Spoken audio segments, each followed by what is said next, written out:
Support for this podcast comes from the Central Valley Journalism Collaborative, connecting communities with the resources, infrastructure, and networks to ensure a vibrant local free press. From KVPR in Fresno, this is Central Valley Daily. It's Thursday, September 18th. I'm Elizabeth Arkalian. The front lines of a wildfire can be a scary business. Roll the windows up. Always face the danger. You want to have a quick getaway. And they say move, move. Coming up, our reporter Kerry Klein takes us on a tour of the firefighting operations on the Garnet Fire. But first, these headlines. Several Valley educators have faced penalties or investigations for remarks allegedly praising the killing of conservative activist Charlie Kirk. A part-time biology instructor at College of the Sequoias was fired after a video surfaced showing him making inappropriate remarks. In the clip, the instructor can be heard wishing for the death of Kirk's family and future descendants. Several students complained to the college, and elsewhere, a professor at Fresno State is also on leave for comments she allegedly made, and a teacher in Delano is under review for similar reasons. Santa Barbara Senator Monique Limon is set to become the leader of the California Senate this November, and a recent housing bill she authored is raising some eyebrows. It has to do with the California Environmental Quality Act, also known as CEQA, which requires government agencies to review the environmental impact of any development, including new housing. Many developers argue that the CEQA review process has turned into a tactic to block or delay new housing. So it was a big deal this summer when state lawmakers approved a bill that would roll back CEQA requirements for a lot of urban housing developments. But a proposal that went to Governor Newsom over the weekend would keep these CEQA requirements in place on one tiny plot of land in Senator Monique Limon's Santa Barbara district. Ben Christopher with Cal Matters has more details. So this is a very, very specific carve-out. As far as anyone has been able to tell me, it seems to apply to a single project, which is an 8-story apartment building being proposed in Santa Barbara behind the historic Mission. It's been enormously controversial, and this new legislative language would make it easier to delay or even block that project through a CEQA challenge. Senator Limon wrote the carve-out, and in a statement through her office, she denied that it's targeting any one project, although she wasn't able to point to any other projects that it would apply to. Limon becomes the state Senate leader in November, and so that's why housing activists have told me they're afraid this 11th hour carve-out could be a bad sign for pro-development legislation in the future. That was Ben Christopher with Cal Matters. The Trump administration is boosting funding to historically black colleges after cutting grants for Hispanic-serving institutions, or HSIs. The administration says it's redirecting nearly $500 million in federal funding towards historically black colleges and tribal colleges. The Education Department announced the funding boost days after cutting $350 million from other grants, mostly from programs reserved for colleges that have large numbers of Hispanic students. Agency leaders say the grants were unconstitutional because they're based on enrollment thresholds. More than 10% of Californians are failing to pay back their student loans. A new analysis by the California Policy Lab looked at credit bureau data to determine how many Californians were more than a month late on payments. The analysis found the number of delinquencies was worse in the Central Valley, and baby boomers were likely to pay more monthly. These findings come as the Department of Education resumed student loan payments after a pause. Support for Central Valley Daily comes from Body 20 in Fresno's Fig Garden Village, offering full-body electromuscle stimulation training sessions. It's a high-tech, time-efficient way to help preserve and rebuild lean muscle. Each 20-minute one-on-one session is guided by a certified coach using FDA-cleared technology. Body 20 accepts health savings account cards. More information available by searching the Fig Garden location at body20.com. And now to our main story.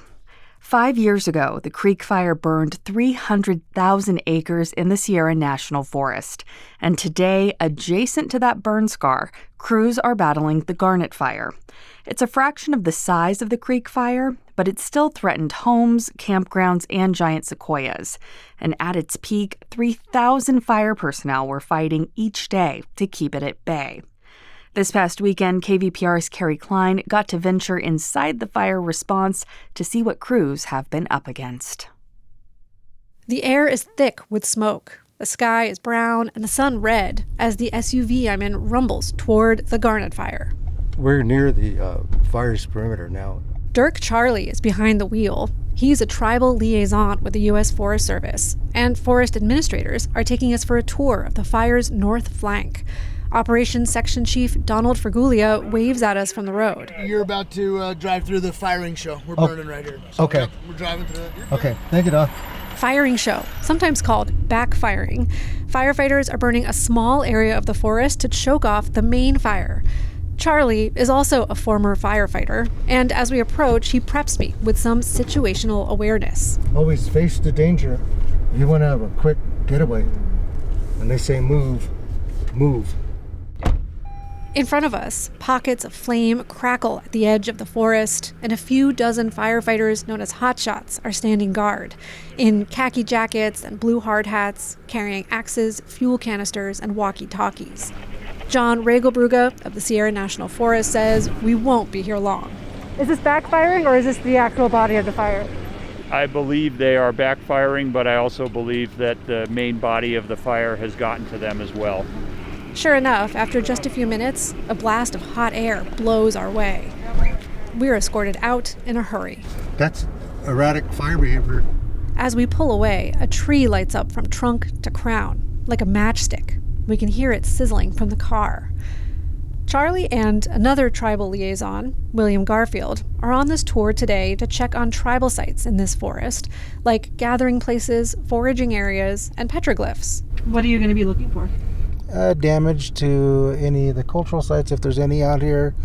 See what kind of burn severity was out here. This fire operation is just massive. As we chat, we pass hotshot crews from Lassen County, Ventura County, Santa Barbara County. They're clearing brush, chipping branches, and falling trees. Hey, good job, my friends. Thank you. And in every crew, Charlie and Garfield seem to know someone.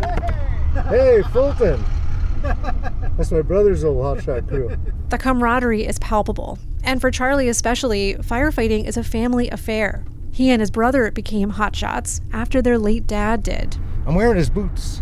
I'm walking in the footsteps of my old man. Soon we reach the highlight of the day, the McKinley Grove of giant sequoias. Even in the haze, especially in the haze, there's a gravity to them. There's a monarch right there, look at. See those giant monarchs? To your right. Yep. Here, a few spots smolder, though no flames are visible. Chainsaws take down trees in the distance, and buzzing water pumps supply sneaking yellow hoses and sprinklers. Silviculturist Olivia Rowe tells us they're running around the clock, just not for what we might expect. The sprinklers weren't ever designed to water the trees. They were designed to make this a super humid area. And Rowe says they seem to have worked. They protected the baby sequoias as well as the towering monarchs that are 2,000 to 3,000 years old. So none of them got fully scorched in the fire. Charlie looks serene. I catch him touching one of the monarchs, pressing his palm to its bark. It's a moment of peace in a chaotic forest. These giant spirits, they deserve to be protected. They are something very culturally significant. On our way out of the grove, he and Garfield seem buoyant. Well, Willie, we achieved a lot by coming out here today. Still, they know a lot of work remains. The fire has charred an area twice the size of San Francisco. That's a lot of land to investigate and eventually remediate. For KVPR News, I'm Kerry Klein in the Sierra National Forest. And Kerry joins us in the studio now to chat about her reporting a little more. Hey, Kerry. Hi, Liz. Okay, so first, can you tell us more about what the atmosphere was like inside the fire zone? Yeah, it was really interesting. It wasn't just one thing. It really depended on where you were. Of course, not, surprisingly, but, some places were really dark and cloudy and loud with machinery. Some places were more peaceful. Some places just being buffeted by smoke. Others sunny and bright. It really depended how close you were to the flames. One thing that I thought was really eerie was that, especially in the really smoky parts, we would see these bright yellow signs they would like pop out of the smoke. And they had big X's on them. They were the signs for evacuation orders that had been stapled to mailboxes and signposts and things like that. Wow. They really did rise right out of the smoke so you could see them. But yeah, it was very eerie the first few times I saw those. But in general, as I mentioned in the story, I was really overcome by friendliness, camaraderie, fraternity. Everyone, all the firefighters, they waved, they gave thumbs up, they cheered each other on. And interestingly, there are so many ways to fight a fire. It's not just spraying water, as many of us non-firefighters might think, about, especially if we're fighting structure fires. But being a firefighter can involve chopping down trees, making bulldozer trenches. It could be clearing brush. It can be keeping a lookout for spot fires and, lots of support jobs. It could be setting up sprinkler lines and hoses and things like that. And so, I just learned a lot about the diversity that's out there in a giant community like this fighting a wildfire. Yeah, something that really stood out to me, Kerry, is that you spoke to Dirk Charlie and William Garfield, and they are tribal liaisons for the Forest Service. I would love to learn more about what their job entails. Yeah, they're really interesting. I learned more about this job as well. So both of these men are Native American. Charlie is from the Dunlap tribe of Mono Indians. Garfield is from the Tule River tribe.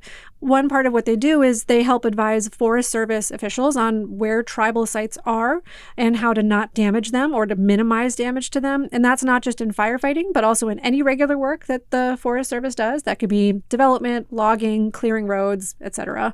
And then these guys also report goings-on in the Forest Service back to the tribes. They convene meetings. They bring together representatives of multiple tribes, not just the ones that they belong to kind of, report back and share what's going on in the forest areas. And interestingly, these guys told me there is actually a lot of overlap between tribes and firefighting. There are even tribal hotshot crews as well, which we did not see on this trip, but they said they were out there somewhere fighting the Garnet Fire. Last week on our September 11th episode of this podcast, we actually spoke with New York Times reporter Hannah Dreyer, and she spoke about how Forest Service firefighters were not allowed to wear masks in the field until recently, and that decades-long rule was recently reversed. So when you were out in the field, did you see firefighters wearing masks? No, I did not. Interesting. I only saw a fraction of the people that were out there, but I'd say I saw at least 100 firefighters. No, I didn't see a single mask. The only ones that I saw were on reporters, not even on Forest Service administrators who weren't doing much labor. They weren't wearing masks either. I found this really surprising, as you did as well when you were hosting this interview and Hannah did when she was reporting. I did ask Dirk Charlie about it. He's a former firefighter. He pretty much laughed masks off. He said they'd obstruct the view and they would obstruct your breathing. They just wouldn't be doable. Before I let you go, Kerry, what's the status of the Garnet Fire right now? How's progress on the fire been going at this point? It's going really great. Firefighters have really turned a corner. Right now, the fire is just shy of 68,000 acres in size. I mean, it's still pretty big, but it's 87% contained. So it's looking great. Wow. Okay. And we do have footage from your trip up to the Garnet Fire on our social media. So if folks want to see what you experienced, they can go to our Instagram. KVPR Associate Editor Kerry Klein, thank you for this reporting. Yeah. Thanks so much, Liz. And that's today's show. Today's episode was produced by Kerry Klein, Jonathan Linden, and KVPR, with support from the Central Valley Journalism Collaborative. I'm Elizabeth Arkalian. Find the latest local news anytime at kvpr.org.